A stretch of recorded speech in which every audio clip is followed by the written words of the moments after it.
enquanto uma roda de amigos jogava a conversa fora. O ventilador no canto fazia um barulho irritante, mas ninguém parecia se importar. Zeca estava na sua mesa de sempre, perto do balcão, segurando um copo de pinga e ouvindo as histórias exageradas de Gordo, o tipo de sujeito que adorava se exibir. Ao lado dele, Cabeça, sempre desconfiado, olhava para os lados como se esperasse que algo acontecesse. "E aí, Gordo, conta aquela história de novo", pediu Zeca rindo. "Ah, meu amigo, essa é boa demais." Gordo bateu na barriga saliente. "Mas deixa eu tomar mais uma antes." O bar inteiro estava em clima de festa, até que Toninho, o sujeito mais calado da cidade, entrou. Magro, sempre de cabeça baixa, era um daqueles que todo mundo conhecia de vista, mas ninguém sabia muito sobre ele. Sentou num canto, pediu uma dose e ficou ali, quieto, como sempre fazia. Foi quando Gordo, já com a língua solta pela cachaça, decidiu aprontar. "Ô, Toninho!" gritou ele com um sorriso maldoso. "Tu é mudo, é? Nunca fala nada, homem." O bar ficou em silêncio por um instante. Todos olharam para Toninho, esperando uma resposta. Ele apenas ergueu os olhos, encarou Gordo por um segundo e voltou a olhar para o copo. Gordo não gostou daquilo. Levantou-se, caminhou até ele e, sem aviso, deu um tapa na cara de Toninho. O som seco do golpe ecoou no bar. A reação foi imediata, uma explosão de risadas. Zeca riu, Cabeça tentou disfarçar um sorriso e até o velho Zé, atrás do balcão, balançou a cabeça com um sorrisinho de canto de boca. Mas Toninho não riu. Ele ficou imóvel por um instante, como se estivesse processando o que tinha acontecido. Então, lentamente levantou-se, olhou diretamente nos olhos de Gordo e depois para o resto do bar. Não disse nada. Apenas virou as costas e saiu pela porta, desaparecendo na noite. O riso foi morrendo aos poucos. Algo naquilo incomodava Zeca. "Rapaz", murmurou Cabeça depois de um gole na cerveja, "vocês não deviam ter feito isso." Gordo bufou. "Deixa de frescura, Cabeça." O cara nem reagiu. "Aposto que nunca mais aparece aqui." Mas Cabeça continuava inquieto, os olhos presos na porta por onde Toninho havia saído. Zeca tentou ignorar a sensação estranha que crescia dentro dele. Afinal, era só mais uma noite no bar do Zé, e o que poderia dar errado?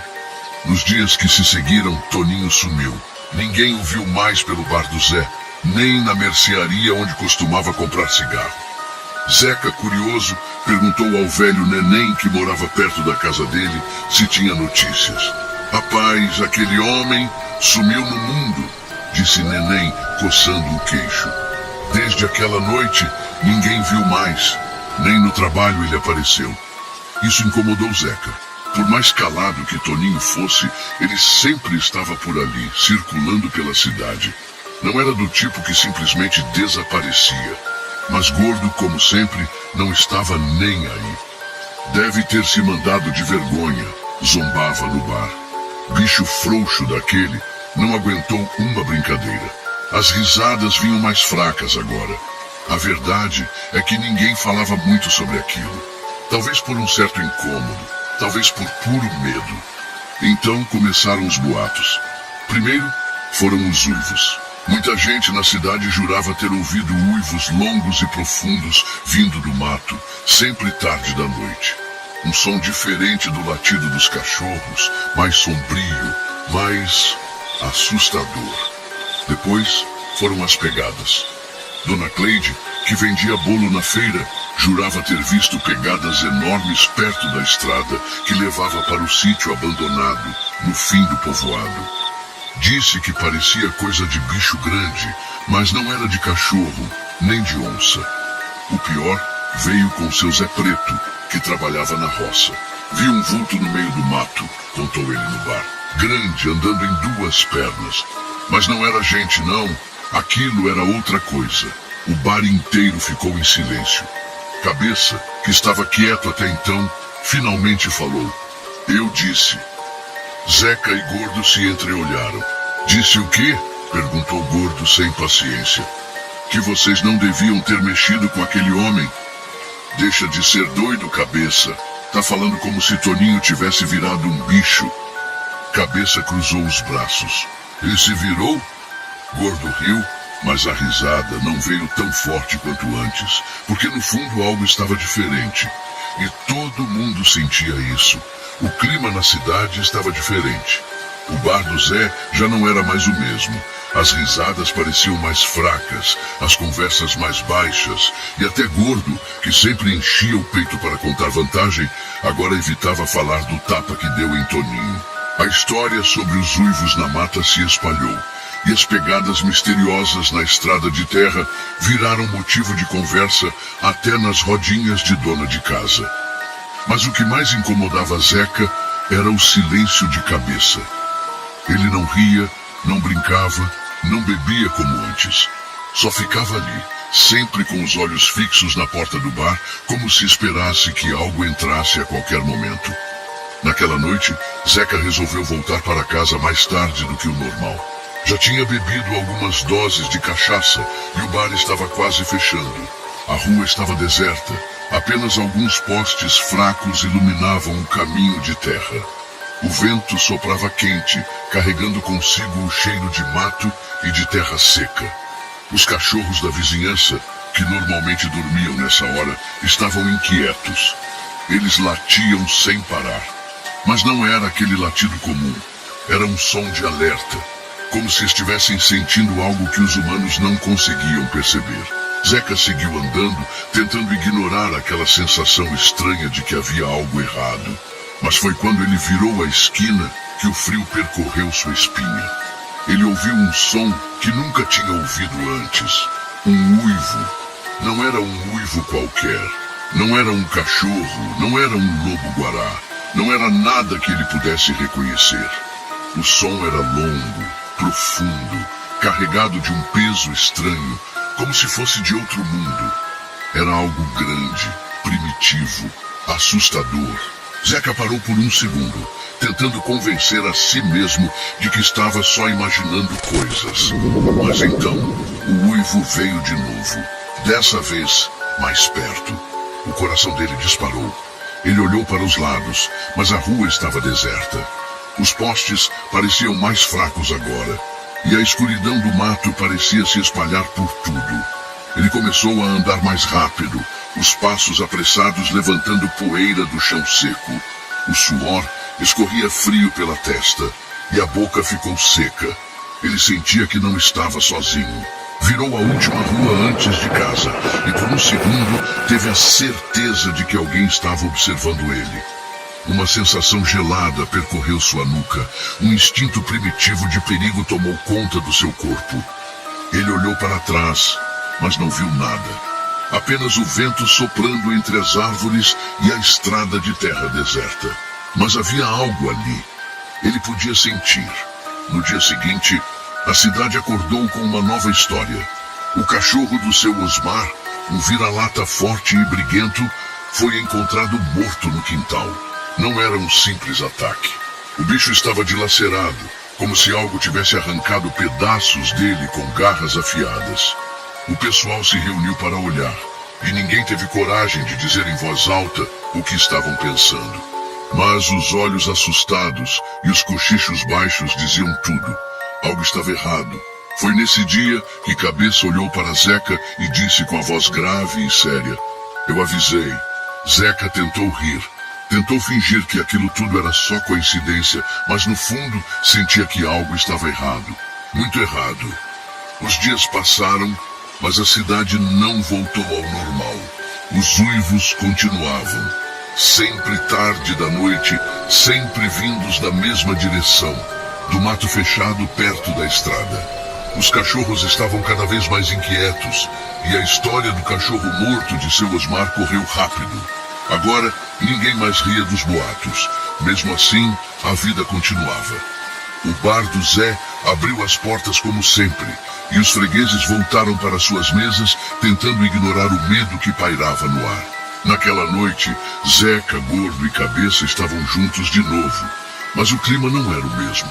O bar, que costumava ser barulhento, parecia mais silencioso, como se todos estivessem esperando algo acontecer. Eu tô falando, esse negócio não é normal, murmurou Cabeça, girando um copo de cerveja na mão. Ah, homem, para com isso, rebateu Gordo, tentando forçar um riso. Esse povo daqui inventa história por qualquer coisa. Uivo, deve ser só algum bicho no mato. Zeca não disse nada. Ele lembrava bem da sensação daquela noite, do arrepio na nuca, da certeza de que não estava sozinho na rua. Mas não queria alimentar aquela conversa. Preferia se convencer de que era tudo coisa da cabeça dele. Então, os cachorros começaram a latir. Um latido forte, desesperado. O bar inteiro ficou em silêncio. Todos viraram a cabeça para a porta, atentos, como se esperassem que algo entrasse a qualquer momento. O vento do lado de fora soprou mais forte, fazendo as janelas tremerem. Foi quando se ouviu o primeiro uivo da noite. Longo, alto, muito perto. O coração de Zeca disparou. O bar inteiro prendeu a respiração. Gordo riu nervoso. Tá vendo? É só um bicho no mato. Besteira de vocês. Mas ninguém riu com ele. Porque naquele momento veio o segundo uivo. Ainda mais perto. Um som cortante, profundo, que parecia ecoar dentro do peito de cada um ali. Era grande, era pesado, era assustador. Os cachorros do lado de fora enlouqueceram, latindo como se o próprio demônio estivesse do outro lado da porta. Isso não é normal, murmurou alguém no fundo do bar. A respiração de Zeca estava pesada. Ele olhou para a cabeça e pela primeira vez viu puro medo no rosto dele. Foi então que aconteceu. A porta do bar se abriu com um estrondo. O vento gelado entrou, apagando parte das velas das mesas. As garrafas balançaram, o silêncio foi absoluto. Ninguém se mexia. Na entrada do bar, algo se movia. E foi ali, no meio da penumbra, que Zeca viu. Duas sombras. Uma delas era grande, muito grande. Os olhos dele arregalaram, o peito apertou. Algo estava ali. Algo tinha vindo buscar alguém. E Gordo estava bem no meio do caminho. O bar inteiro congelou. O vento que entrou pela porta trouxe um cheiro estranho. Uma mistura de terra molhada e algo feroz, selvagem, primitivo. A chama das velas tremulava nas mesas, lançando sombras estranhas pelas paredes. O silêncio era tão pesado que Zeca conseguia ouvir a própria respiração acelerada. Então, algo avançou para dentro. Foi rápido. Uma sombra gigante cruzou a soleira da porta e por um segundo a única coisa visível foram os olhos. Amarelos, brilhantes, famintos. Gordo estava parado no meio do salão, segurando um copo de cachaça pela metade. Ele abriu a boca para dizer alguma coisa, mas não houve tempo. A criatura saltou. O impacto foi tão forte que as mesas próximas tombaram. O corpo de Gordo foi jogado para trás, como se não pesasse nada. Ele gritou um grito agudo, desesperado, mas não durou muito. A fera estava sobre ele, garras enormes afundadas em seus ombros. O bar inteiro explodiu em gritos. As cadeiras voaram, as pessoas correram para trás, algumas caíram, outras tentaram escapar pela porta dos fundos. Mas ninguém ajudou Gordo. Zeca viu tudo como se estivesse preso num pesadelo. O peso da criatura era colossal. O pelo negro e espesso refletia a pouca luz das velas. Os músculos pulsavam sob a pele esticada. A boca, cheia de presas afiadas, se abriu devagar como se quisesse saborear aquele momento. Gordo tentou lutar. Socava a criatura, chutava, tentava se soltar. Mas era inútil. O monstro rosnou. Um som gutural, profundo, que fez o sangue de todos gelar. Foi então que ele mordeu. A mandíbula se fechou no pescoço de Gordo com um estalo seco. O sangue jorrou quente pelo chão. O corpo dele se debateu por um instante e depois ficou mole, completamente imóvel. O bar inteiro estava mudo, ninguém se mexia. Zeca sentia a garganta travada, os músculos rígidos, como se qualquer movimento pudesse fazer a criatura notar sua presença. Foi então que o lobisomem levantou a cabeça. O focinho pingava sangue. Os olhos amarelos e cortantes varreram o bar, analisando as pessoas, sentindo o cheiro do medo. Então, ele parou. Seus olhos se fixaram em alguém. Zeca seguiu o olhar da criatura. Cabeça. O homem tremia dos pés à cabeça, paralisado, encostado na parede, sem conseguir desviar o olhar. O lobisomem rosnou de novo. Zeca sentiu o ar pesar. A fera não tinha terminado. O tempo parecia ter parado dentro do bar do Zé. O cheiro de sangue era forte, impregnando o ar quente e abafado. O corpo de gordo estava jogado no chão, um pedaço de carne esquecida, os olhos arregalados mirando o nada. Mas ninguém olhava para ele. Todos estavam fixos na criatura que ainda estava ali, respirando pesado, observando, caçando. O lobisomem não tinha pressa. Seus olhos amarelos se moviam lentamente pelo salão, avaliando cada um, como um predador escolhendo sua próxima presa. O único som era a respiração ofegante dos que ainda estavam ali, e o medo. Zeca queria correr, mas não conseguia se mexer. Suas pernas pareciam enraizadas no chão, como se qualquer movimento pudesse chamar a atenção da fera. Ele sentia o suor escorrer pela testa, pingando no chão de madeira. Seus músculos estavam tensos, cada fibra do seu corpo implorando para fugir, mas o medo era maior. O lobisomem deu um passo. Madeiras estalaram sob seu peso. Outro passo. Os copos sobre as mesas vibraram levemente. Então ele parou. Diante de Cabeça. A respiração de Cabeça estava acelerada, o peito subindo e descendo como se ele estivesse sufocando.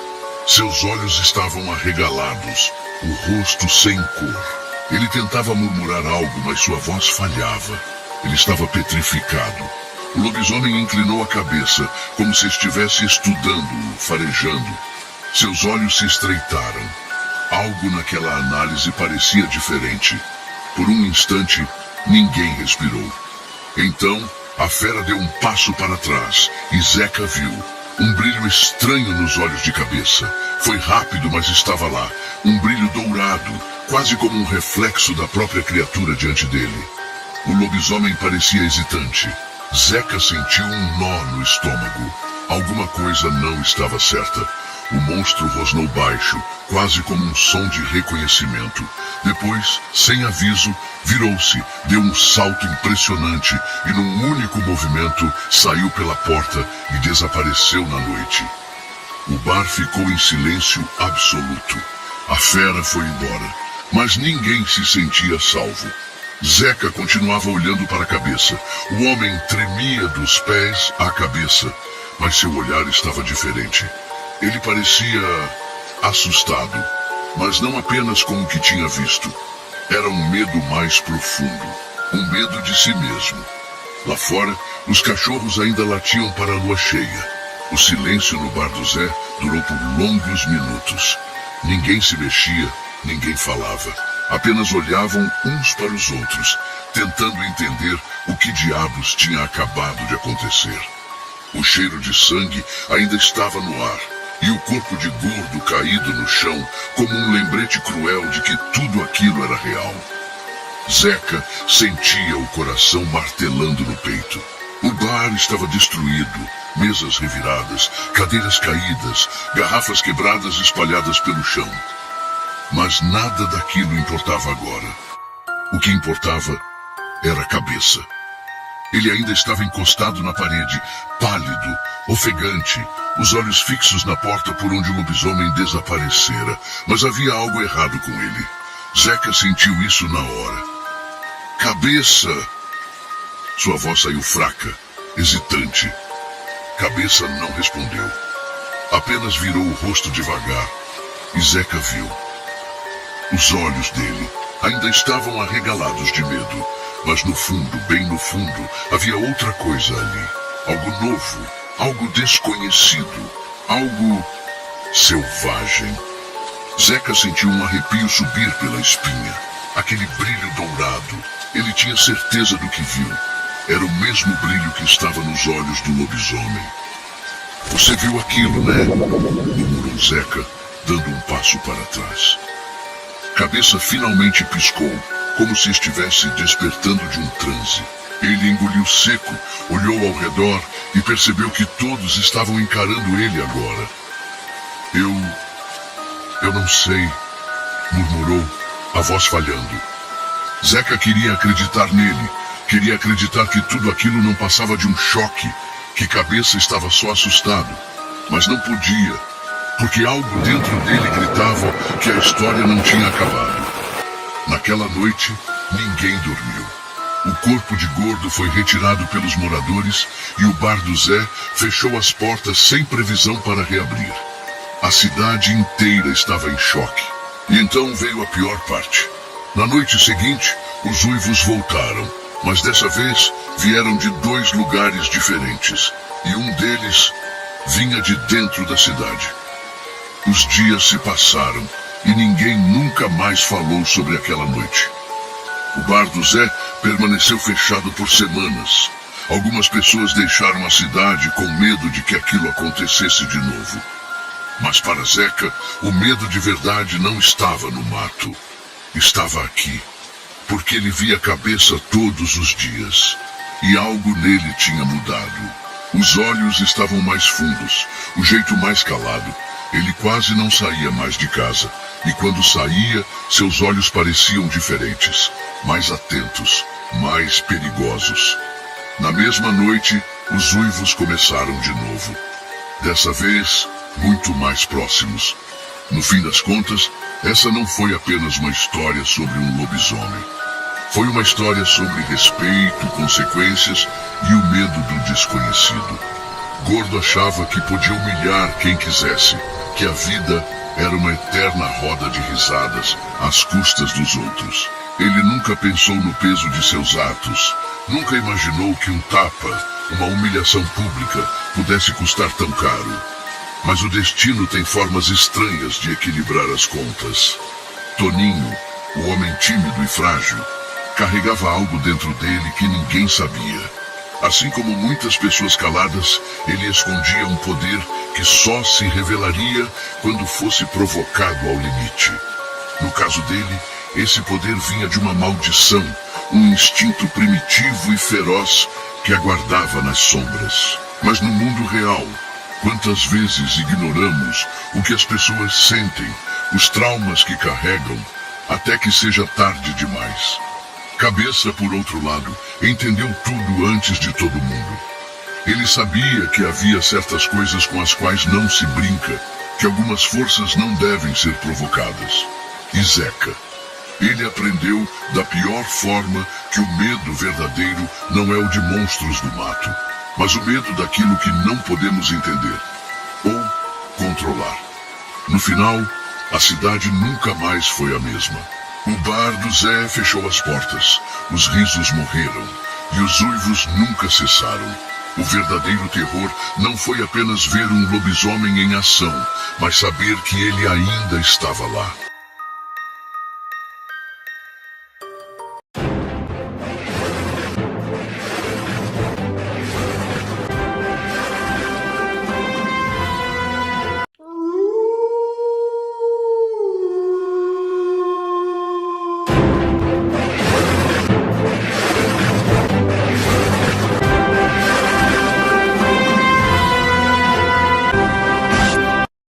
O burburinho alegre do parque contrastava com o silêncio sombrio da área mais afastada, a floresta densa que abraçava a periferia do parque. Lá, entre as árvores retorcidas e a vegetação rasteira, algo perturbava a paz. Funcionários do parque, encarregados da manutenção, encontraram o primeiro corpo. Um coelho, dilacerado de forma brutal, seus restos espalhados entre as raízes das árvores. A princípio, pensaram em um ataque de cães selvagens, algo não incomum na região. Mas à medida que os dias passavam, os incidentes se tornaram mais frequentes e mais violentos. Um veado com a garganta rasgada, um pássaro esmagado sem razão aparente. Rumores começaram a circular entre os funcionários, sussurros de algo sinistro espreitando na floresta. Lucas ouvia as conversas com um misto de curiosidade e ceticismo, tentando encontrar uma explicação lógica para o que estava acontecendo. Afinal, era só a natureza seguindo seu curso, certo? A brisa suave que embalava o parque durante o dia se transformava em um vento frio e inquietante à noite. As sombras se alongavam, distorcendo as formas familiares e criando figuras fantasmagóricas na escuridão. Lucas, terminando seu turno no quiosque, pedalava de volta para casa, a bicicleta cortando o ar noturno. Ao passar pela entrada do parque, um calafrio percorreu sua espinha. De repente, um grito agudo, lancinante, rasgou o silêncio. O som vinha da direção da floresta, um grito de puro terror que ecoou em sua mente. Lucas freou bruscamente, o coração disparado. Ele hesitou, dividido entre o medo e a curiosidade. A razão lhe dizia para ir embora, para se proteger. Mas algo mais forte o impelia a descobrir a origem daquele grito horrendo. Mordido pela curiosidade e admitia pelo medo, largou a bicicleta e caminhou cautelosamente em direção à entrada do parque. A escuridão era densa, impenetrável, e a cada passo o medo se intensificava, paralisando-o. No entanto, Lucas continuou, sentindo que de alguma forma ele estava no caminho de descobrir algo terrível. A manhã seguinte amanheceu nublada, como se o próprio céu estivesse de luto. A notícia se espalhou como um incêndio. Um casal, que costumava fazer piqueniques noturnos no parque, havia sido atacado durante a noite. Eles foram encontrados por um guarda florestal, gravemente feridos, perto da trilha que levava à floresta. Os ferimentos, segundo os relatos, eram inexplicáveis. Mordidas profundas, rasgões brutais, como se tivessem sido atacados por uma fera selvagem. O medo se instalou de vez na cidade, substituindo a tranquilidade habitual por um clima de apreensão e desconfiança. Lucas, ao ouvir a notícia, sentiu um nó se formar em seu estômago.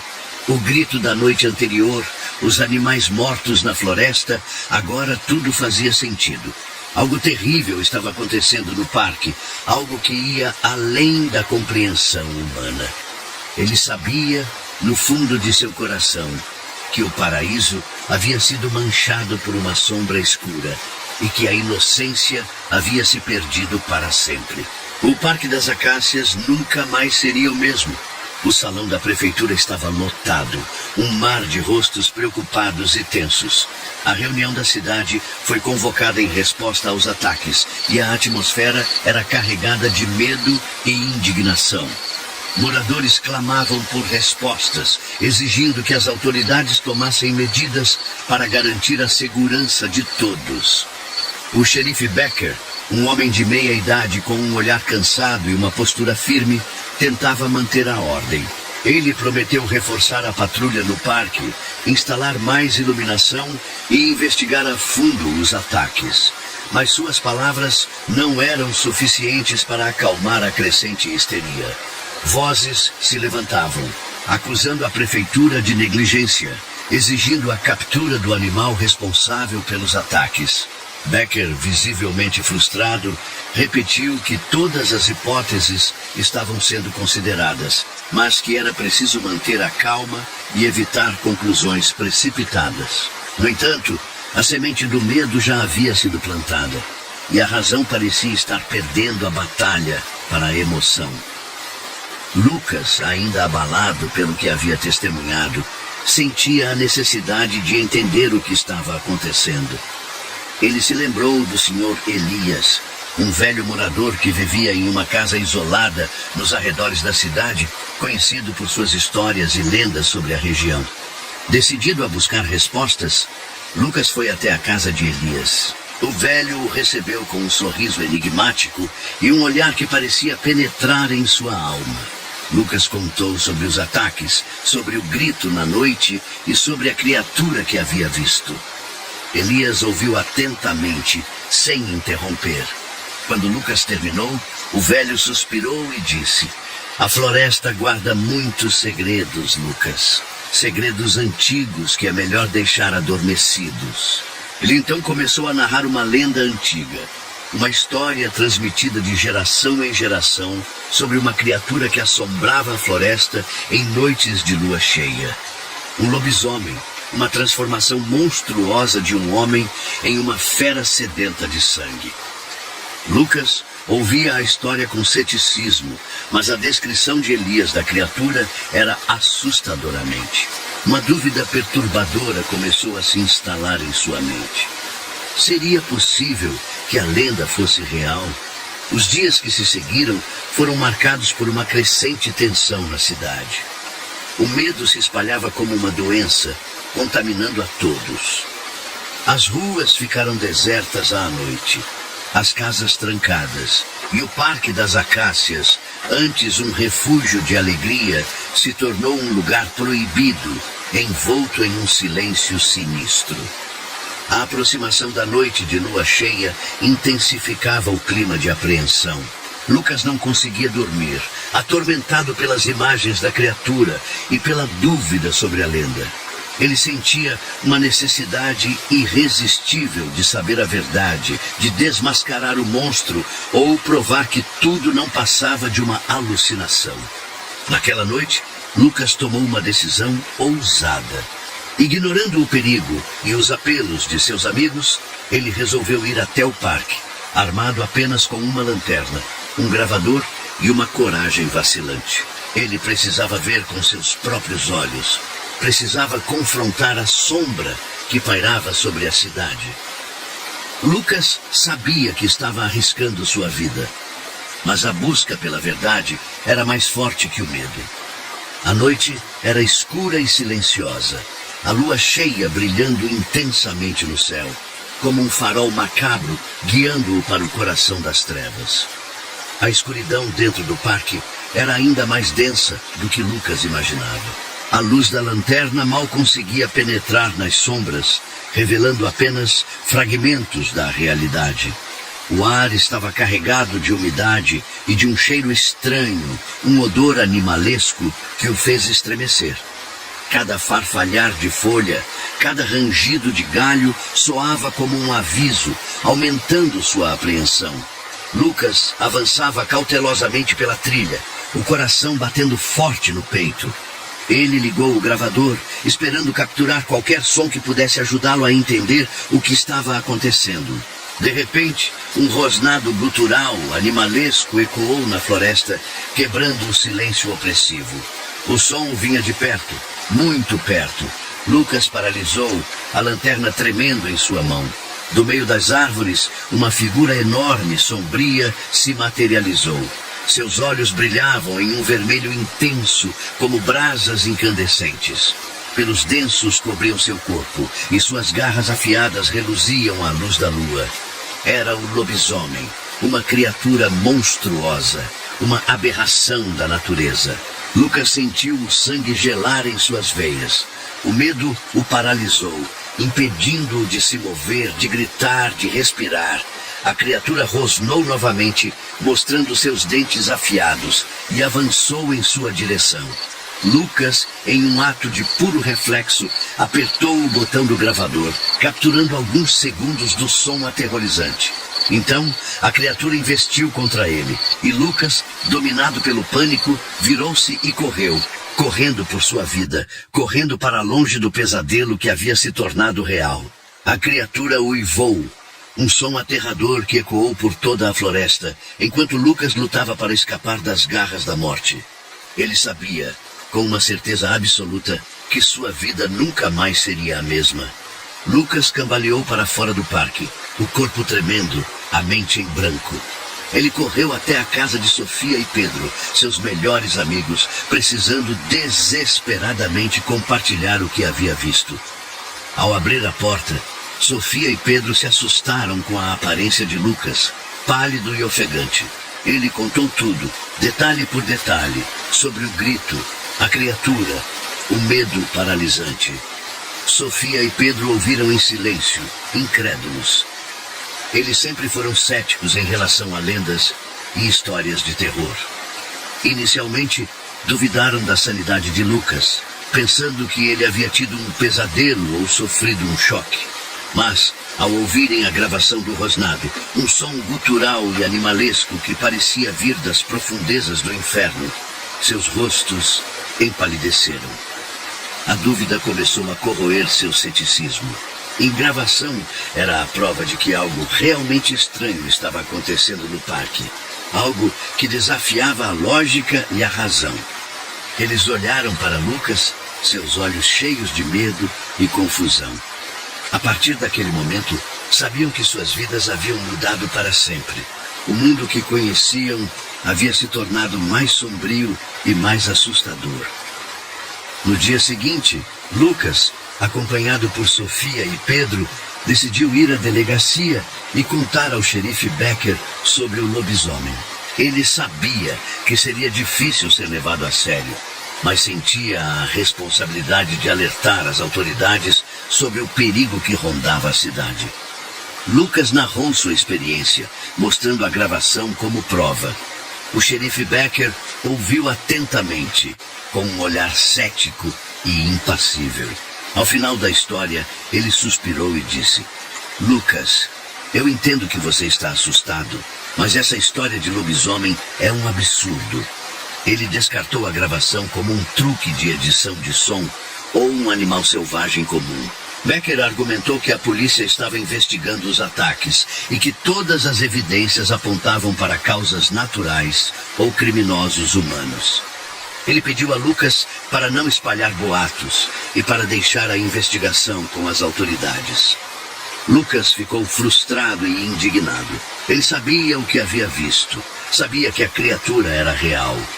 Mas o xerife Becker se recusava a acreditar, preso à sua visão racional e cética do mundo. A sensação de impotência o consumia, sabendo que o perigo continuava à espreita, ignorado pelas autoridades. Decididos a provar a existência do lobisomem, Lucas, Sofia e Pedro embarcaram em uma investigação por conta própria.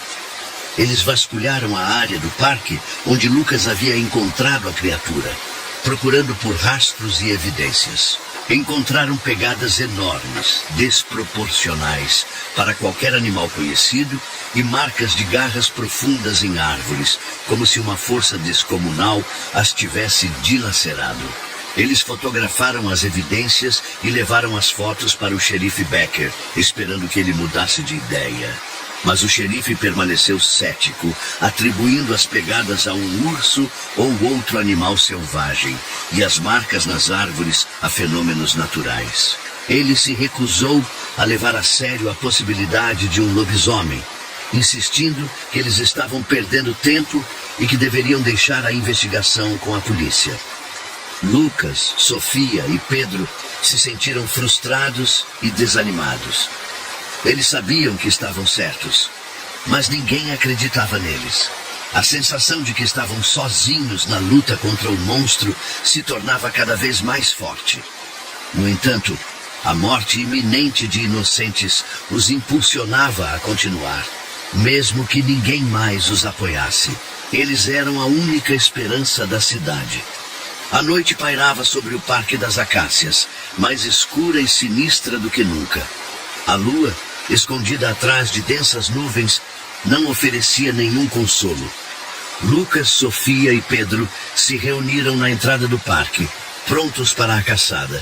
Eles estavam armados com câmeras fotográficas, lanternas potentes e alguns equipamentos de proteção improvisados. Bastões de madeira, facas de caça e um spray de pimenta. A tensão era palpável, o medo pairando no ar como uma névoa densa. Eles sabiam que estavam se arriscando, mas a determinação de provar a existência do lobisomem e proteger a cidade era mais forte que o medo. Lucas liderava o grupo, guiando-os pela trilha escura e sinuosa. Cada passo era calculado, cada ruído era investigado. A floresta parecia observá-los, as árvores retorcidas se transformando em figuras ameaçadoras na escuridão. De repente, um farfalhar de folhas quebrou o silêncio. Eles pararam em alerta, as lanternas iluminando a escuridão. Nada. apenas o vento soprando entre as árvores. Eles continuaram a avançar, a adrenalina correndo em suas veias. A sensação de que estavam sendo observados se intensificava, como se algo estivesse espreitando nas sombras, esperando o momento certo para atacar. O silêncio era perturbador, quebrado apenas pelo som de seus próprios passos e pelo bater acelerado de seus corações. A cada instante, a apreensão aumentava, a certeza de que estavam prestes a encontrar algo terrível, se tornando cada vez mais forte. A noite estava apenas começando, e o pior ainda estava por vir. O silêncio da noite foi abruptamente quebrado por um rosnado gutural, vindo das profundezas da floresta. Antes que pudessem reagir, o lobisomem surgiu das sombras, atacando com fúria e velocidade impressionantes. A criatura era uma massa de músculos e pelos, seus olhos vermelhos brilhando intensamente na escuridão. Lucas, Sofia e Pedro foram pegos de surpresa, sem tempo para se defender. O lobisomem investiu contra eles, separando-os. Sofia gritou, tentando fugir, enquanto Pedro balançava seu bastão, tentando afastar a criatura. Lucas, paralisado pelo medo, observou a cena com horror. O lobisomem era muito rápido e forte, desferindo golpes brutais com suas garras afiadas. Em um instante, Sofia e Pedro foram derrubados, e Lucas se viu sozinho, frente a frente com o monstro. O lobisomem rosnou, mostrando seus dentes afiados, e avançou em sua direção. Lucas sabia que não tinha chances contra a criatura, mas se recusava a desistir. Ele agarrou sua faca e se preparou para lutar, mesmo sabendo que sua bravura poderia ser em vão. Lucas, consciente de que lutar de frente seria suicídio, optou pela fuga. A adrenalina correndo em suas veias lhe concedeu uma velocidade que ele desconhecia possuir. Correu entre as árvores, desviando de galhos e raízes, desesperado para escapar das garras do lobisomem. A criatura, no entanto, era implacável, seguindo seus rastros com uma velocidade assustadora. Lucas podia ouvir os rosnados da fera cada vez mais próximos, o que o impulsionava a correr ainda mais rápido. Seus pulmões queimavam, suas pernas doíam, mas ele não podia parar. Sabia que, se fosse pego, sua vida estaria em risco. Em um momento de distração, tropeçou em uma raiz saliente e caiu, machucando o joelho. A dor lancinante o fez gemer, mas ele não podia se dar ao luxo de parar. Sabia que o lobisomem estava se aproximando, sentindo seu cheiro, ouvindo seus gemidos. Lucas se levantou com dificuldade, ignorando a dor, e continuou a correr, a esperança de escapar se esvaindo a cada passo. A floresta parecia conspirar contra ele, as árvores se fechando em seu caminho, as sombras se tornando mais densas e ameaçadoras. Lucas, encurralado, percebeu que sua fuga havia chegado ao fim.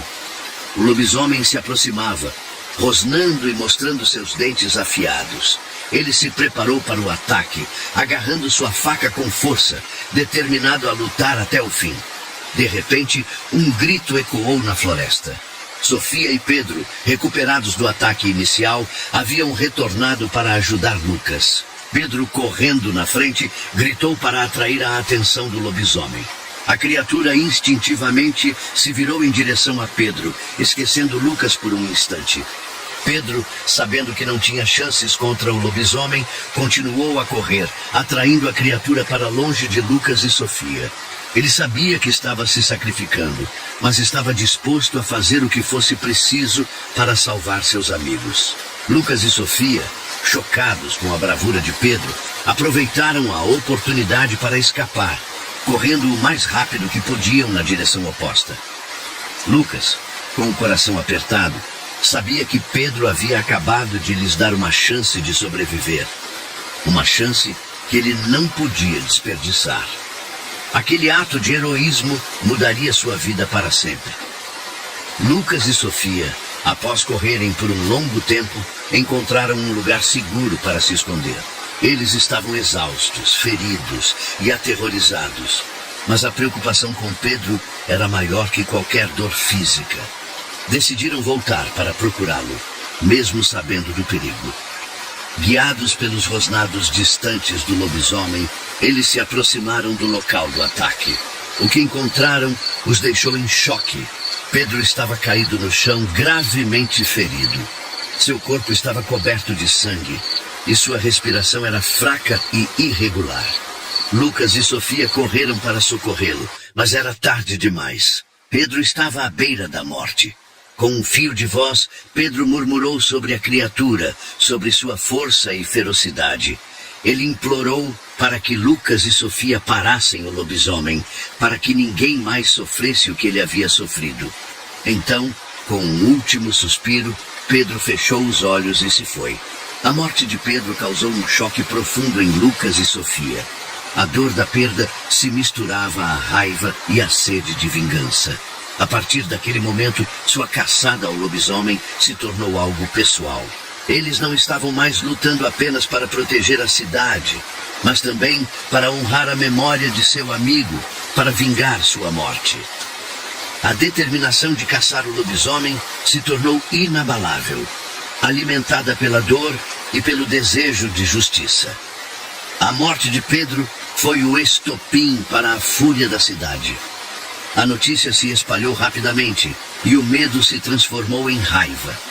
Lucas e Sofia, agora vistos como heróis, lideraram a organização de uma grande caçada ao lobisomem. Eles reuniram um grupo de moradores corajosos, armados com rifles, espingardas e tudo o que pudesse ser usado para ferir a criatura. O xerife Becker, finalmente convencido da existência do lobisomem pela tragédia que havia ocorrido, se juntou à caçada, liderando a polícia e os guardas florestais. A floresta, antes um lugar de mistério e medo, se tornou um campo de batalha. Os caçadores avançavam com cautela, os olhos atentos, os dedos nos gatilhos. O silêncio era quebrado apenas pelo som de seus passos e pelo farfalhar das folhas. A tensão era palpável, a certeza de que o confronto final estava próximo. Lucas, carregando o peso da culpa e da responsabilidade, liderava o grupo, determinado a encontrar o lobisomem e acabar com o pesadelo que assolava a cidade. Ele sabia que a tarefa era perigosa, mas estava disposto a arriscar tudo para honrar a memória de Pedro e proteger os inocentes. Após horas de busca, o grupo finalmente encontrou o lobisomem em uma clareira isolada no coração da floresta. A criatura era ainda mais terrível do que Lucas se lembrava.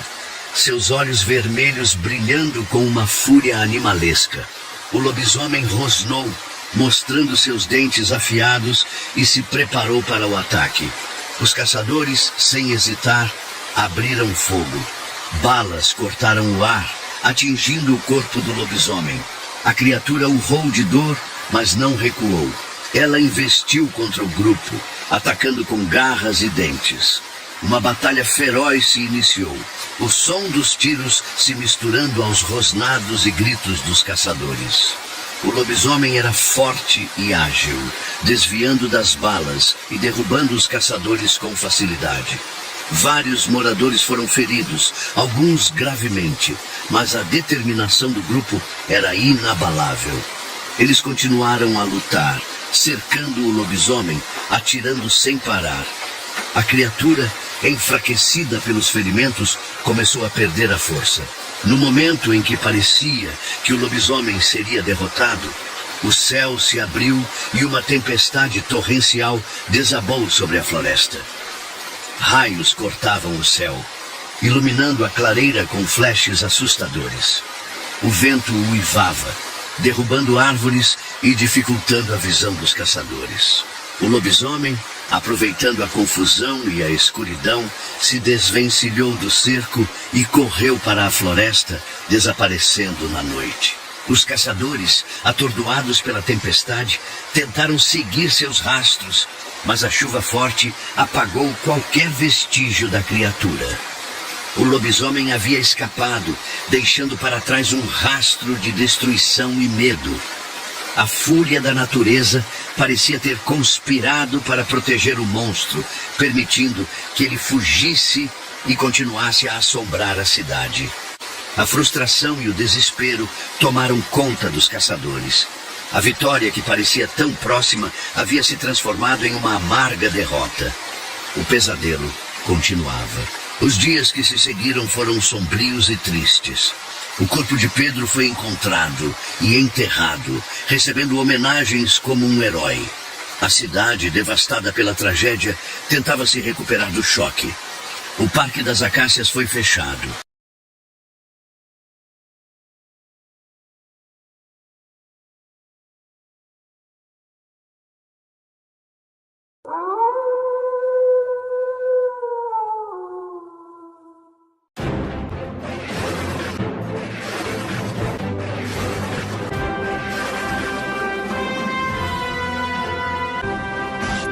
Terra seca rangia sob meus pés alpercata, enquanto a enxada cortava o chão duro. A lavoura, coitada, minguava sob o solo inclemente, um chechel piando tristemente em cima do mandacaru. A gente sua, munga e às vezes até xinga baixinho, mas a vida não pode parar. Afinal, a vida do matuto é essa: suor, poeira e a esperança de uma boa colheita. Zeca, como alguns gostam de me chamar, já passava dos 30, mas a vida na roça me fazia sentir mais velho. O rosto queimado de sol, as mãos calejadas, a alma marcada pela dureza da vida. Não me queixava, era o que tinha e o que sabia fazer. O dia a dia era igual. Acordar com o cantar do galo, tomar um café forte com beiju, pegar na enxada e só parar quando o sol se escondia por trás da serra. Mas hoje era sexta-feira, dia de folga. Dia de juntar a turma no bar do Benedito, jogar uma sinuca, tomar uma cachaça e botar a prosa em dia. A ideia me dava um alívio, um respiro depois de tanta labuta. Só de pensar na cerveja gelada, no forró no radinho e nas risadas com os amigos, o cansaço parecia diminuir. Mais um pouco, e o sol se esconderia, trazendo a noite e o descanso merecido. E quem sabe, algumas histórias para mangar, algumas mentiras bem contadas e a certeza de que, apesar da dureza, a vida no sertão tinha seus encantos. A sombra da noite se aproximava, trazendo consigo a promessa de um merecido descanso e a alegria do encontro no bar. Mas um arrepio sutil, quase imperceptível, cortou minha espinha. Uma pontada de apreensão, um pressentimento vago que logo afastei, culpando o cansaço. A bodega do Benedito era o coração da vila, o ponto de encontro de todos. Um lugar simples, com paredes de taipa, um balcão de madeira maciça e um cheiro característico de cachaça, poeira e histórias antigas. A luz fraca de um lampião pendurado no teto iluminava o ambiente, revelando rostos marcados pelo sol e pela vida. As mesas de madeira gastas pelo tempo e pelo uso estavam dispostas de forma desordenada, convidando a conversa e a descontração. O radinho de pilha, companheiro inseparável, tocava um forró a arrastapé que animava o ambiente. Lá estavam Chico, Toinho e Maria, meus companheiros de labuta e de farra. Chico, o mais brincalhão, sempre com uma piada na ponta da língua. Toinho, o mais calado, mas sempre presente, um amigo leal e confiável. E Maria, a única mulher do grupo, forte e independente, que não se intimidava com a vida no sertão. A sinuca já estava armada, as apostas em cachaça já haviam começado. Benedito, o dono do bar, um senhor de cabelos brancos e olhar sábio, servia as bebidas com um sorriso no rosto. A alegria era contagiante. Conversávamos sobre tudo: a seca, a política, as fofocas da vila, os causos de antigamente. Maria, arretada como sempre, defendia suas opiniões com veemência, enquanto Chico fazia piadas com tudo, arrancando gargalhadas de todos. De repente, um cachorro uivou longamente do lado de fora, um som triste e melancólico que cortou a alegria do ambiente. Benedito, com um olhar preocupado, comentou: "Bicho pressentindo coisa ruim." Dei um sorriso, achando graça da superstição. "Credo, Benedito, deixe de ser abestado, isso é coisa da sua cabeça." Mas confesso, senti um arrepio na espinha. Uma sensação estranha, como se o uivo do cachorro tivesse aberto uma porta para algo sombrio. Benedito, com um olhar fixo em direção à porta, continuou. Não duvide, Zé. O sertão é cheio de mistérios, de coisas que a gente não entende. Ignorei o comentário, mas a semente da dúvida já havia sido plantada. O uivo do cachorro ainda ecoava em meus ouvidos, misturando-se com o som do forró e com as risadas dos amigos, criando uma atmosfera estranha e inquietante. A noite avançava, a lua cheia surgindo imponente no céu. Um luar prateado inundava a caatinga, transformando a paisagem árida em um cenário mágico e misterioso. Mas a beleza da lua não era suficiente para dissipar a sensação de desconforto que me invadia. Os sons da natureza se intensificavam. Grilos, corujas, um vento uivante que soprava forte, balançando os galhos secos das árvores. Senti um calafrio, mesmo com o calor da noite. A caatinga parecia viva, respirando, sussurrando segredos que eu não conseguia entender. Distraidamente olhei em direção à beira da mata, e foi então que a vi. Uma sombra escura, alta e disforme, que se movia entre as árvores. Tentei identificar o que era, mas a escuridão e a distância dificultavam. Uma árvore retorcida? Um animal? A imaginação pregando peças? Esfreguei os olhos, tentando clarear a visão. A sombra continuava lá, movendo-se lentamente, como se estivesse nos observando. Senti um arrepio na espinha, um medo irracional que me paralisou. A sombra parecia emanar uma energia estranha, algo sombrio e ameaçador. Tentei afastar a ideia, culpando a cachaça e o cansaço. Mas a imagem da sombra permanecia em minha mente, como uma mancha escura em um quadro. Voltei para dentro do bar, tentando disfarçar o nervosismo, mas a imagem da sombra não me deixava em paz. A lua cheia, que antes parecia bela, agora me assustava. O luar prateado transformava a caatinga em um labirinto de sombras, onde a criatura poderia estar espreitando a qualquer momento. O vento uivante parecia sussurrar meu nome, chamando-me para as trevas. A alegria da noite havia se dissipado, dando lugar a um medo frio e paralisante. A sombra na caatinga era um presságio, um aviso de que algo terrível estava prestes a acontecer.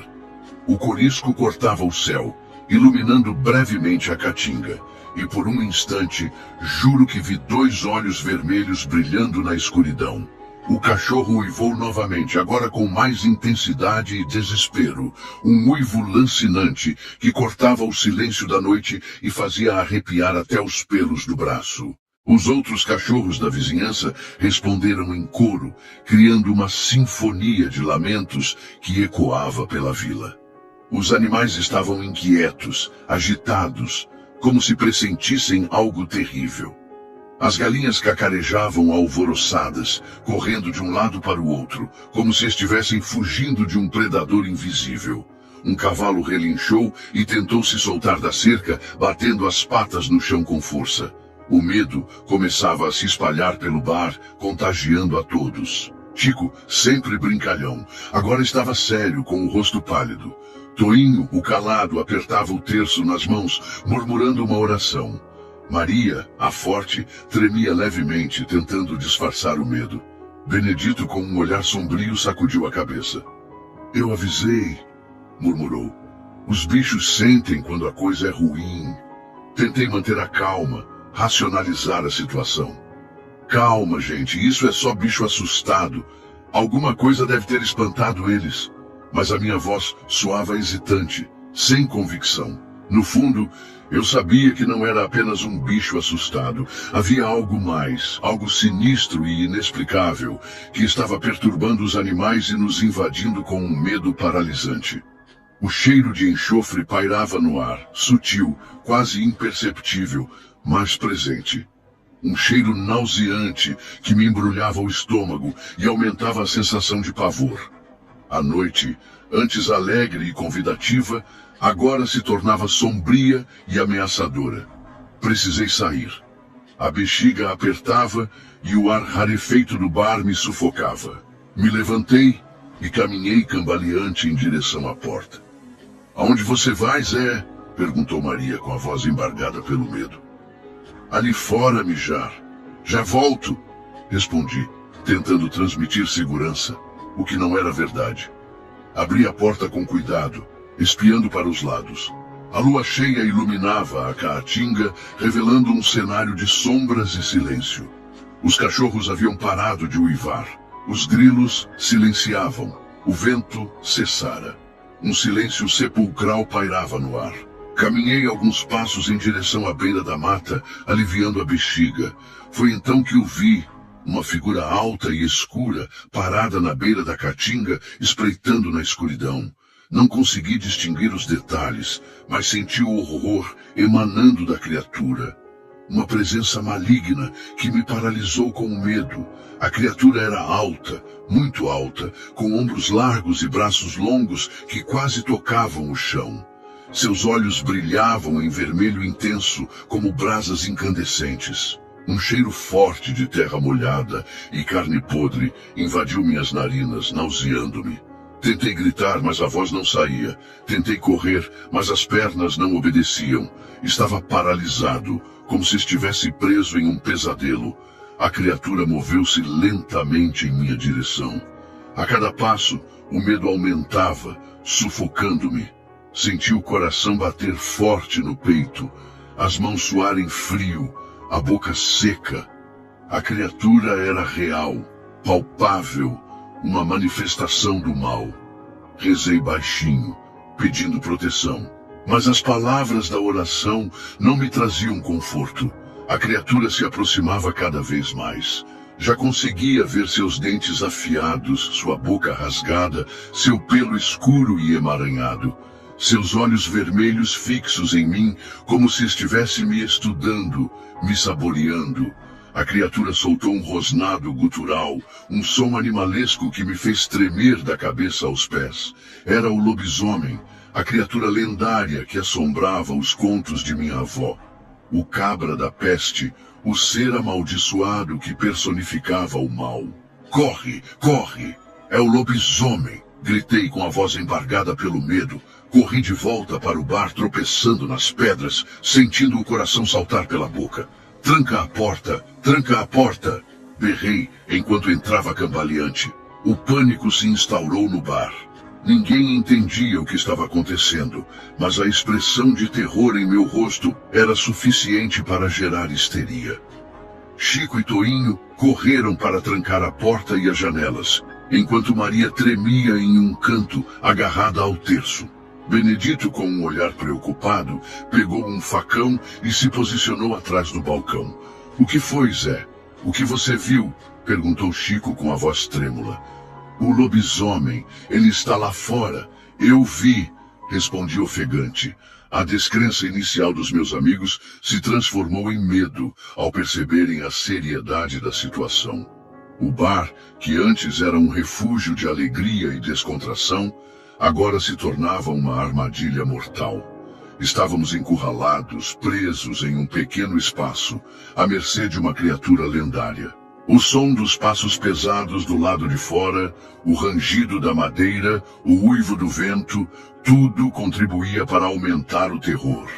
O bar do Benedito se tornou pequeno demais, sufocante demais.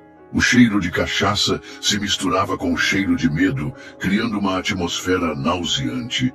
A noite, antes escura, agora era a escuridão da alma, a certeza de que algo terrível estava prestes a acontecer. A esperança se esvaía, dando lugar ao desespero. Sons de passos pesados do lado de fora. Passos lentos e calculados, como se a criatura estivesse nos estudando, nos cercando. Arranhões nas portas e janelas, unhas afiadas raspando a madeira, um som horripilante que fazia arrepiar os pelos do corpo. O bar tremia, como se estivesse sendo sacudido por um gigante. A criatura estava nos testando, medindo nossa força, preparando o ataque. A escuridão do lado de fora era densa, impenetrável. Não conseguíamos ver nada, apenas ouvir os sons perturbadores que vinham da caatinga. O vento uivava, as árvores rangiam, os animais se agitavam. A sensação de que estávamos sendo observados era constante, opressiva. A criatura estava lá, espreitando na escuridão, esperando o momento certo para atacar. O cerco se fechava, aprisionando-nos em um pesadelo sem fim. A noite parecia interminável, cada minuto uma eternidade de medo e agonia. A cada rangido da madeira, a cada passo pesado, o coração palpitava mais forte. A respiração se tornava difícil, o suor escorria pelo rosto. Estávamos à mercê da criatura, impotentes, presos em um jogo macabro onde a morte era o prêmio. O bar do Benedito, antes um refúgio, agora era uma jaula, uma cova à espera de seus ocupantes. A esperança se esvaía, dando lugar à certeza de que a noite terminaria em tragédia. Calma, gente, calma, disse Benedito, com a voz rouca, tentando acalmar os ânimos. Eu já ouvi falar dessa criatura. Contam que é um lobisomem, um homem que se transforma em lobo nas noites de lua cheia. A história de Benedito era como um balde de água fria. A lenda, antes distante e irreal, agora se tornava palpável, aterradora. Dizem que ele assombra essa região há muitos anos, continuou Benedito, que se alimenta de sangue de animais e de pessoas, que é invencível e imortal. A história de Benedito era vaga e cheia de detalhes macabros. Ele mencionou rituais de proteção, rezas antigas, amuletos poderosos. Mas não sabia se eles ainda funcionavam, se eram capazes de deter a criatura. Me contaram que para se proteger tem que usar alho, arruda ou até mesmo um crucifixo, mas não sei se é verdade. A esperança renasceu, mas era uma esperança frágil, incerta. A dúvida nos corroía. Acreditar na lenda e tentar se proteger com os métodos antigos, ou confiar na razão e buscar uma explicação lógica para o que estava acontecendo? O silêncio pairava no bar, quebrado apenas pelo som do vento e pelos rangidos da madeira. Cada um de nós estava preso em seus pensamentos, tentando digerir a história de Benedito e buscando uma forma de escapar daquela situação. A noite se tornava ainda mais sombria, a criatura ainda mais ameaçadora. O lobisomem, antes uma lenda, agora era uma realidade aterradora. A fé vacilante era a única arma que nos restava. O aroma forte do alho que Maria pegou no balcão invadia o ar, uma defesa tímida contra o mal que nos espreitava. A noite agora era uma longa vigília, uma espera angustiante pelo amanhecer, a esperança tênue de que o sol pudesse dissipar as trevas. Histeria ameaçava tomar conta de todos. Era preciso agir, fazer alguma coisa para se proteger da criatura. Chico pegou um facão enferrujado que estava pendurado na parede. Toinho quebrou uma garrafa de cachaça, transformando-a em uma arma improvisada. Maria rezava o terço incessantemente, pedindo proteção divina. Benedito reforçou a porta com pedaços de madeira, tentando impedir a entrada da criatura. Eu, Zé, peguei um pedaço de pau e me posicionei ao lado da porta, pronto para defender a minha vida e a dos meus amigos. O medo nos unia, mas também gerava discussões e desespero. Chico, nervoso, gritava palavrões e ameaças. Toinho, calado, tremia compulsivamente. Maria, desesperada, chorava e implorava por um milagre. Benedito, com o rosto sereno, transmitia uma calma que não sentia.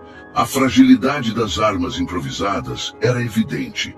Um facão enferrujado, uma garrafa quebrada, um pedaço de pau, um terço. Eram objetos insignificantes diante da força e da fúria da criatura. A sensação de impotência era avassaladora. Mas era preciso lutar, resistir, mesmo que a esperança fosse mínima. A fé era a nossa última trincheira, a crença de que, de alguma forma, seríamos capazes de vencer o mal.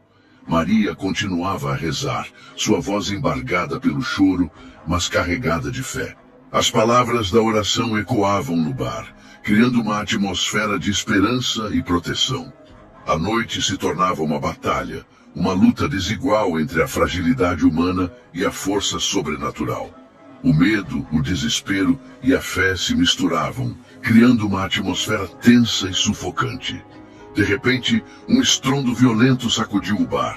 A criatura atacava a porta com fúria. A madeira rangeu e estalou, ameaçando ceder. O medo se intensificou, paralisando-nos. A porta era a nossa única barreira, a última linha de defesa contra o mal que nos espreitava. Se ela caísse, estaríamos perdidos. Benedito e Chico se esforçavam para segurar a porta, mas a força da criatura era descomunal. A madeira se curvava, as dobradiças gemiam, a porta parecia prestes a se romper. A cada golpe, o medo aumentava, a esperança diminuía. As palavras de Maria se misturavam com os gritos de Chico e com os gemidos da madeira, criando uma sinfonia de terror. Eusé sentia as pernas tremerem, o suor escorrendo pelo rosto. A qualquer momento a porta se romperia e a criatura invadiria o bar, trazendo consigo a morte e a destruição. A imagem do rosto monstruoso do lobisomem, com seus dentes afiados e seus olhos vermelhos flamejantes, me assombrava. A noite se tornava um pesadelo, um filme de horror onde a morte era a protagonista. A fé era a nossa única esperança, a crença de que, de alguma forma, seríamos capazes de escapar daquela situação. O estrondo da madeira, o uivo do vento, o cheiro de enxofre, tudo contribuía para aumentar o terror e a angústia. Mais um golpe violento e a porta se rompeu. A madeira se estilhaçou, as dobradiças se soltaram e a escuridão invadiu o bar. A criatura estava ali parada na porta, imponente e ameaçadora. Consegui ver seu rosto, uma mistura grotesca de lobo e homem, com dentes afiados como navalhas, olhos vermelhos flamejantes que brilhavam na escuridão e pelos escuros e emaranhados que cobriam todo o corpo. Um cheiro forte de sangue e terra molhada invadiu o ar, nauseando-me. O lobisomem soltou um rosnado gutural, um som animalesco que me fez tremer da cabeça aos pés. Seus olhos fixos em mim, como se estivesse me escolhendo como sua próxima vítima. O medo me paralisou, impedindo-me de reagir. A criatura era real, palpável, uma manifestação do mal. A lenda se tornava carne, os contos de minha avó ganhavam vida, o terror me consumia, roubando-me a razão. Não conseguia pensar, apenas sentir o medo. O rosto do lobisomem era a personificação do horror, a imagem do mal absoluto. Os dentes afiados, os olhos vermelhos, o pelo emaranhado, tudo contribuía para criar uma figura aterrorizante.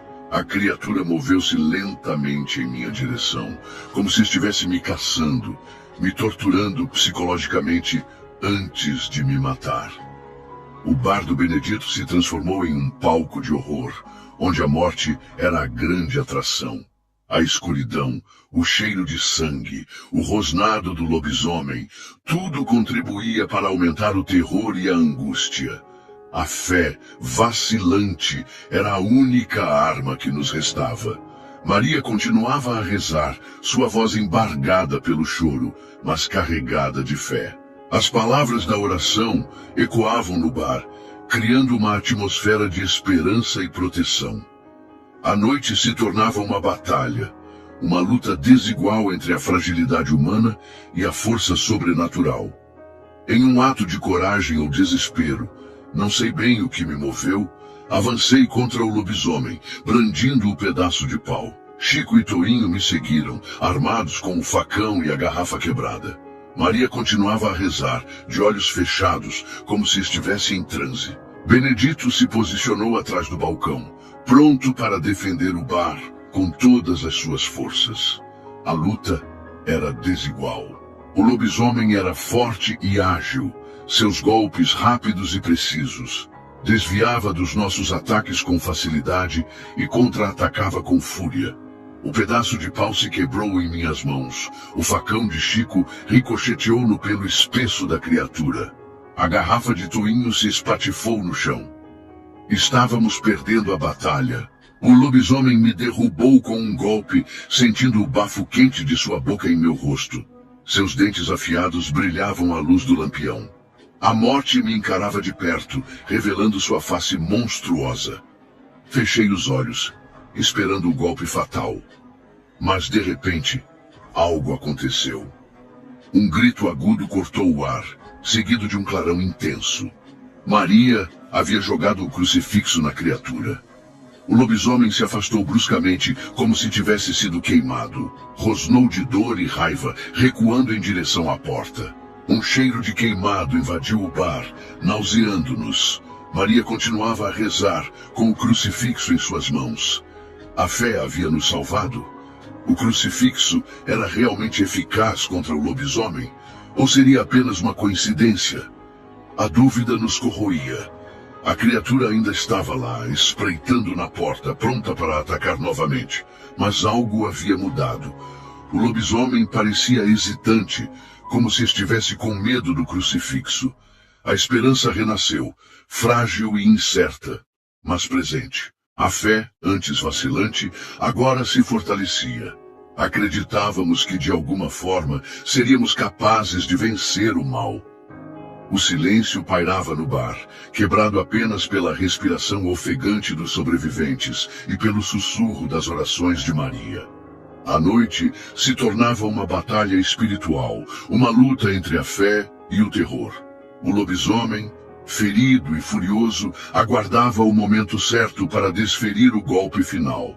A esperança era a nossa única arma, a crença de que a fé poderia nos proteger do mal. A esperança durou pouco. O lobisomem, enfurecido com o ataque, voltou a atacar com fúria redobrada. Destruía tudo que encontrava pela frente, quebrando mesas, cadeiras, garrafas. Seus olhos vermelhos flamejavam de raiva, seus dentes afiados brilhavam na escuridão. A criatura parecia possuída por uma força demoníaca, uma fúria incontrolável. A luta recomeçou, ainda mais violenta e desesperada. Chico e Toinho tentavam atacar o lobisomem com o que restava de suas armas, mas seus golpes eram ineficazes. A criatura os derrubava com facilidade, deixando-os feridos e ensanguentados. Maria continuava a rezar, mas suas orações pareciam não surtir efeito. O lobisomem estava imune à sua fé. Eu, Zé, me levantei cambaleante, sentindo a dor dos ferimentos. A morte se aproximava, revelando sua face cruel. O lobisomem rosnava para mim, como se estivesse se deliciando com o meu sofrimento. A noite se tornava um inferno, um lugar de dor e desespero. A esperança se esvaía, dando lugar à certeza de que a morte era inevitável. A fúria da criatura era implacável, a nossa resistência inútil. Estávamos perdidos, à mercê do lobisomem. De repente o galo cantou. Um som estridente que cortou o silêncio da noite e anunciou a chegada do amanhecer. O lobisomem hesitou. Olhou para o céu, onde o sol começava a raiar, tingindo o horizonte de cores vibrantes. A criatura pareceu sentir dor, como se a luz a estivesse queimando. Rosnou de agonia e se afastou, correndo para dentro da caatinga, desaparecendo na escuridão. O silêncio invadiu o bar, quebrado apenas pela nossa respiração ofegante e pelos gemidos dos feridos. A noite havia terminado, a criatura havia ido embora, mas a lembrança do terror permaneceria para sempre em nossas mentes. O sol nascente trazia a esperança de um novo dia, mas também a certeza de que o mal existia e podia nos atacar a qualquer momento. A noite do lobisomem havia chegado ao fim, mas o medo permaneceria para sempre em nossos corações. O silêncio era ensurdecedor. Apenas o som dos grilos e dos pássaros quebrando a calmaria do amanhecer. Estávamos todos ali, no chão do bar, exaustos, feridos, traumatizados. Olhávamos uns para os outros, buscando uma resposta, uma explicação para o que havia acontecido. Mas as palavras faltavam. As imagens do terror ainda estavam frescas em nossas mentes, impedindo-nos de pensar com clareza. Chico gemia de dor, segurando o braço quebrado. Toinho tossia sangue, com o rosto pálido e abatido. Maria chorava em silêncio, agarrada ao crucifixo. Benedito olhava para o bar destruído, com um olhar de tristeza e resignação. Eu, Zé, sentia o corpo doer, a alma ferida. A noite do lobisomem havia nos marcado para sempre. O silêncio era o reflexo do nosso choque, da nossa incredulidade. Como havíamos sobrevivido àquela noite? Como havíamos escapado das garras do lobisomem? A resposta era simples: a fé, a coragem, a união. Havíamos lutado juntos, resistido juntos, sobrevivido juntos. Mas a marca do terror permaneceria para sempre em nossos corações. O silêncio era também a voz do medo, a lembrança constante de que o mal existia e podia nos atacar a qualquer momento. O bar do Benedito era um cenário de guerra. Mesas e cadeiras quebradas, garrafas estilhaçadas, sangue nas paredes e no chão. O lampião, pendurado no teto, balançava lentamente, iluminando o caos e a destruição. O cheiro de sangue e terra molhada invadia o ar, nauseando-nos. Era difícil acreditar que aquele lugar, antes um refúgio de alegria e descontração, havia se tornado um palco de horror. O bar do Benedito, antes um lugar sagrado, agora estava profanado. A alegria havia dado lugar à tristeza, a descontração ao medo, a esperança ao desespero. O local nunca mais seria o mesmo. As lembranças da noite do lobisomem assombrariam para sempre aquele lugar, transformando-o em um palco de terror. A destruição era também um reflexo de nossa fragilidade, da nossa impotência diante do mal. Havíamos sido vítimas de uma força sobrenatural, de um poder que não. Nos reunimos em volta de uma mesa, tentando conversar sobre o que havia acontecido. Cada um relatou sua experiência, tentando encaixar as peças do quebra-cabeça do terror. Mas as versões dos eventos eram diferentes, confusas, contraditórias. Chico jurava ter visto o lobisomem voar. Toinho afirmava ter ouvido a criatura falar. Maria dizia ter sentido um cheiro de enxofre. Eu, Zé, tinha certeza de ter visto os olhos vermelhos flamejantes. A dificuldade de conciliar o real com o sobrenatural nos frustrava. Seria o lobisomem uma criatura real, um monstro que habitava a Caatinga? Ou seria apenas uma alucinação coletiva, um fruto da nossa imaginação? A dúvida persistia, corroendo-nos por dentro. Era difícil acreditar que uma criatura lendária pudesse existir, que um homem pudesse se transformar em lobo nas noites de lua cheia. Mas a experiência daquela noite era inegável. Havíamos visto o lobisomem, sentido seu terror, lutado contra sua fúria. A dúvida era a prova da nossa fragilidade, da nossa dificuldade em aceitar o inexplicável. Era mais fácil acreditar em uma alucinação do que admitir a existência de um mundo sobrenatural, um mundo de monstros e assombrações. Antes daquela noite, eu, Zé, era um cético. Não acreditava em lendas, em superstições, em histórias de assombração.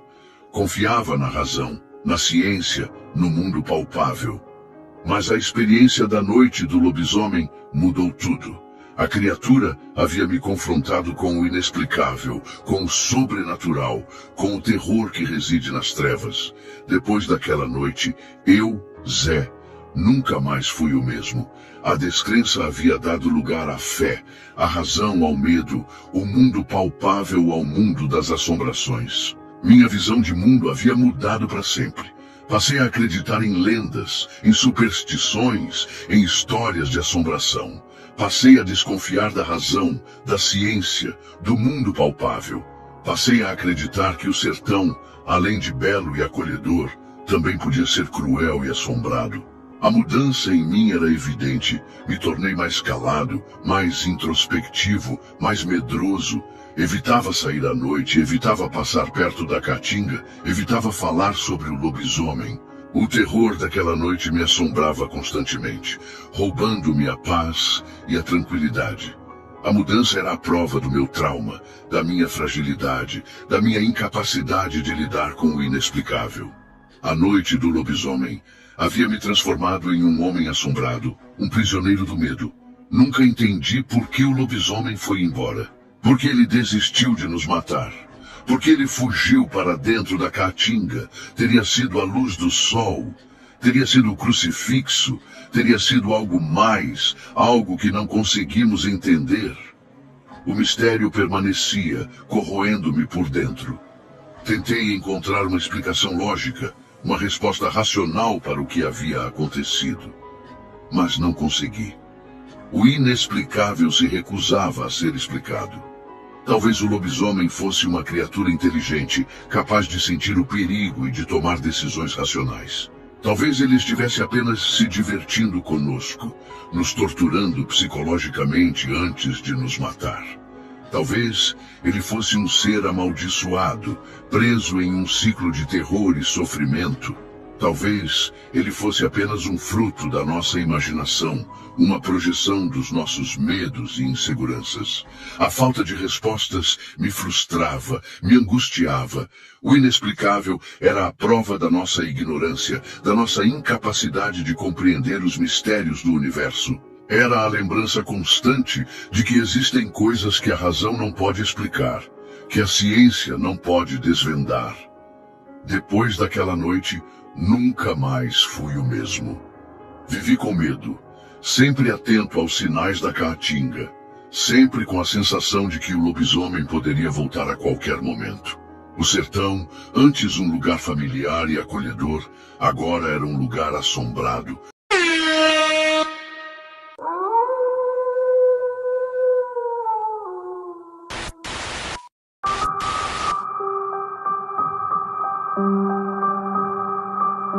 O caminhoneiro e a fera. Boa noite, me chamo Rogério Abílio, sou caminhoneiro aqui na cidade de Fortaleza, no estado do Ceará. A história que eu vou contar aqui aconteceu quando fui fazer a mudança de uma família. Morava em Pacatuba, região metropolitana de Fortaleza. Esse frete tinha sido acordado com meu primo na época. Só que ele ficou doente e acabou passando para mim. E nem sabia eu que estava indo de encontro uma história que me faz ter pesadelos até hoje. Sair de Fortaleza com destino a Pacatuba, onde a família já me esperava assim que cheguei. Rapidamente as pessoas que estavam lá na casa já foram logo quando tudo em cima do caminhão. Parecia que eles tinham uma pressa fora do comum e vão embora dali. Um senhor e um rapaz do lado da casa vendiam alguns animais que tinham lá. Enquanto uma senhora trancava a casa, chorava. Confesso que fiquei com medo. Depois, parecia que eles estavam realmente fugindo de alguma coisa. Em questão de minutos, aí estava tudo em cima do caminhão. E saímos com destino a Caucaia, que também é a região metropolitana. O homem da sua família foi comigo no caminhão, enquanto o resto da família me seguia em 2 carros. Chegamos em um sítio que até lembrava um pouco que eu tinha ido pegar ele. E agora, com mais calma, eles tiravam as coisas e levavam até a casa. Eu criei coragem e perguntei ao homem que veio comigo: Senhor, eu sei que não é da minha conta, mas por que vocês saíram daquela casa com tanta pressa? Parecia que você estava fugindo de álcool. Então o homem me olhou e disse: E nós estávamos mesmo. Para que você talvez não acredite de quê? Joguei o homem e perguntei do que seria então. Ele riu e me olhou. Então, favor, tá vendo aquele rapaz ali? Ele é meu filho mais velho. Por pouco não morreu dias atrás. Só está vivo porque foi inteligente. Eu perguntei, então alguém tentou matar ele? E o velho respondeu: A pergunta não é quem alguém tentou matar ele, e sim o que tentou matar ele. Como assim? Não entendi. Aqui está um velho, diz. Dias atrás, o monstro tentou matar meu filho. Ele só não morreu porque foi mais interessante do que aquela coisa. Já te conto. Só te peço que não acho que somos uma família de gente doida. Então o velho saiu e foi ajudar a colocar as coisas dentro de casa. Depois de terminar, o rapaz, que era o filho mais velho dele, disse que eu estava convidado a almoçar com eles. E eu, como estava curioso sobre essa história de Monsenhor, fui logo aceitando. Sentei com o velho e o moço embaixo de uma árvore tinha do lado da casa. O rapaz foi falando: será que ele vai acreditar, pai? E o velho disse: se ele não acreditar, não vai fazer diferença.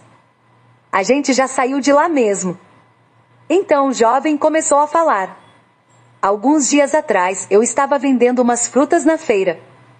E do meu lado, tinha um senhor que está fazendo a mesma coisa. Só que nesse dia, não sei porquê, todo mundo só comprou frutas de mim e o homem me olhava estranho, como se estivesse com raiva. Depois está vendendo muito e Aguinaldo.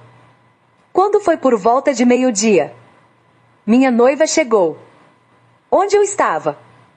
Ficou lá comigo, enquanto seu pai comprava algumas coisas. Era a mãe. Na Serra de Pacatuba, lá para cima mesmo. De onde eu moro? Até onde ela mora é um pedaço de chão bom. Para você ter uma ideia. Quando vou até lá, eu venho embora bem antes de escurecer. Depois, o caminho é perigoso. E quando a noite me pega ainda no caminho, eu fico numa casa que pertencia ao meu falecido tio. Não mora ninguém lá? E para mim não ter que enfrentar a estrada à noite, eu ia para lá abrir a casa e passava a noite lá, para voltar para casa pela manhã. A casa de meu tio ficava fechada sempre. Só eu que quando ficava tarde vou até lá, para poder passar a noite quando volto da casa da minha noiva. Pois bem, voltando à parte que o homem estava me olhando com raiva na feira. Assim que minha noiva chegou, logo percebeu que o homem não estava muito feliz com a minha presença viva. Ela diz: esse homem mora mais em cima de onde eu moro. Ele vive lá sozinho. Está sempre com essa cara de poucos amigos. Um tempo depois, minha noiva saiu e foi ajudar seu pai, que estava em uma venda. E o homem estranho veio até onde eu estava e falou: sua namorada, né? É um pouco longe onde ela mora, você desce à noite de lá. Eu respondi que não. E quando escurece, eu não enfrentava o caminho escuro até em casa. Preferia ficar na casa do meu falecido tio, enquanto raiava o dia. Então o homem disse: não sei. A casa abandonada perto do açude. Não sabia que o homem que morou lá, ela sou tio. Era assim, eu respondia: eu prefiro ficar lá. Depois essas estradas à noite são perigosas. E são mesmo, diz o nome. Você me deu as costas e foi arrumar suas coisas para ir embora. Na hora, eu senti que tinha falado demais. Porém, nem passava pela minha cabeça o que estaria por. Meus irmãos e meu pai chegaram e levaram as coisas para nossa casa, enquanto eu fui com minha nova e seu pai subir a serra em uma carroça. Eu disse para o meu pai que por volta de 4 da tarde descia, para chegar em casa antes de escurecer. Então fomos nós com destino à casa de minha noiva. E acabei demorando um pouco mais do que previa demorar. O pai dela tinha-se que eu podia passar a noite lá. Só que eu disse que não seria necessário, porque daria tempo até chegar em casa. Então me despedir deles. Eu fui descendo a serra. Nisso já era quase noite e faltava muito ainda para chegar em casa. Ainda na descida de cara com um homem que jogava estranho na feira. Ele subia calmamente. E sorriu quando me viu. Então falou: vai escurecer, moço. Como falei mais cedo, cuidado com essas estradas, são perigosas. Você vai ficar na casa do açude ou vai para sua casa? Na hora que ele me perguntou isso, subiu um arrepio pelo meu corpo. Então falei: não sei. Talvez fique na casa do açude. Pois como está tarde, não quero pegar essas estradas no escuro. Faz muito bem o moço. Tem que se cuidar mesmo, diz o homem. Então voltei ao meu caminho com o temor que só crescia dentro de mim. Sem dúvidas, aquele homem não era de confiança. Andava toda hora e ele volta. As coisas na minha cabeça, aquele homem iria tentar me atacar. Já era noite e a Gol estava brigando forte. Quando cheguei na casa do meu tio, faleceu. Eu sempre deixava uma chave perto de uma árvore que tinha do gado, caso não me lembrasse de levar antes. Só que um temor não invadia a alma. É como se o homem soubesse que eu iria pousar na casa e tentasse alguma coisa contra mim? Não quis pagar para ver, então não entrei na casa. Mas também não podia continuar no caminho até em casa. Depois, seria ainda mais perigoso. Então, subi em uma árvore que ficava de frente à casa se integrar. Se o homem aparecer, ele não vai saber que estou aqui. E se ele não aparecer mais tarde, eu entro e durmo na casa. Então foram se passando as horas. E já eram quase 10 da noite. Quando resolvi descer da árvore e deitar na casa. Só que o que eu temia aconteceu. Quando eu fiquei de pé para a pulga da água, vi descendo em direção da casa um vulto preto muito grande. Na hora eu pensei que era um porco do mato. Só que o tamanho do bicho era como se fosse um bezerro de 1 ano, mais ou menos. O bicho foi direto na porta da casa e começou a arranhar Vitor Hugo. Ele ficou de pé e começou a forçar a entrada dando uns rosnados de gerar espinha. Minhas pernas tremiam que nem vara verde lá em cima da ar, e o pior é que nem uma faca eu tinha. Por fim, o bicho botou a porta abaixo e entrou na casa. Enquanto eu rezava todas as rezas que sabia para o vídeo, não notar que eu estava lá na rua. Eu escutava o bicho quebrando os poucos móveis que ainda tinham lá e gritava enquanto destruía tudo. Então ele saiu, ficou rondando a casa e depois de um tempo, correu na direção do caminho que dava para a cidade. Nada no mundo me faria descer daquela árvore até o dia amanhecer. E assim eu fiz. Só quando já era dia, desci e fui correndo até em casa. Quando cheguei, meu pai e irmão já tinham ido até a feira e corri até lá. Quando os vi, fui logo contando o que tinha acontecido ao meu pai. E ele me chamou para irmos até a casa, viu que o bicho tinha feito. Voltamos até a casa, eu ia. E quando chegamos, a porta estava no chão. E tudo dentro estava hospedado. Meu pai olhava sem acreditar, tudo aqui. Só que quando estávamos saindo, bem em frente à casa, estava estranho. Ele nos jogou e disse: garoto esperto, garoto esperto. Da próxima vez eu não vou errar o bote. Então virou as costas e saiu em direção da serra. Que o pai ouviu um homem que ouviu como estava a casa. Então, diz: o que você viu derrubando a porta? Era um abdômen. E sem dúvidas, era esse homem? Minha noiva foi morar com a família do seu pai em Fortaleza, pois eles não iriam arriscar morar perto disso. Sabendo que ele é, nós tínhamos pressa em sair dali, pois cada minuto contava. Pois não iria demorar para o homem ir até onde morávamos e nos atacar, pois ele sabia que nós tínhamos descoberto o seu segredo. E era impossível dizer que era. Depois, ver uma família inteira se mudar por conta de um monte. Já era prova suficiente de sua existência. Deixei a família e voltei até a capital com uma das histórias mais incríveis que eu já escutei na. Espero nunca dar de cara com uma coisa, pois não quero que o próximo relato seja um. Uma boa noite.